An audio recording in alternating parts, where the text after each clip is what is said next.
వ్యాప్తంగా ఈ నెల 10వ తేదీన ప్రభుత్వ పాఠశాలలు, జూనియర్ కళాశాలల్లో నిర్వహించే మెగా పీటీఎం కార్యక్రమాన్ని పండుగ వాతావరణంలో విజయవంతంగా నిర్వహించేందుకు చర్యలు చేపట్టాలని రాష్ట్ర విద్యా, ఐటీ, ఎలక్ట్రానిక్స్ శాఖల మంత్రి నారా లోకేష్ అధికారులను ఆదేశించారు. గుంటూరు జిల్లా ఉండవల్లి నివాసంలో పాఠశాల విద్య, సమగ్ర శిక్ష, ఉన్నత విద్యాశాఖల ఉన్నతాధికారులతో మంత్రి సమీక్ష నిర్వహించారు. ఈ సమావేశంలో మాట్లాడుతూ రాష్ట్ర వ్యాప్తంగా తల్లిదండ్రులు, విద్యార్థులు, ఉపాధ్యాయులందరినీ మెగా పీటీఎంలో భాగస్వాములను చేయాలని అన్నారు. ప్రతి విద్యార్థికి పర్యావరణంపై అవగాహన కల్పిస్తూ పాఠశాలల్లో ఎకో క్లబ్లను ఏర్పాటు చేసి మొక్కల పెంపకంపై విద్యార్థులను చైతన్యపరిచి పరిరక్షించేలా ప్రతి విద్యార్థికి గ్రీన్ పాస్పోర్ట్ అందించాలని సూచించారు.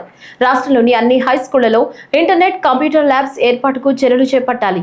రాష్ట్రానికి మంజూరైన 125 ఆటిజం సెంటర్ల ఏర్పాటు, భవితా సెంటర్ల మరమ్మతులకు చర్యలు తీసుకోవాలని సూచనలు చేశారు.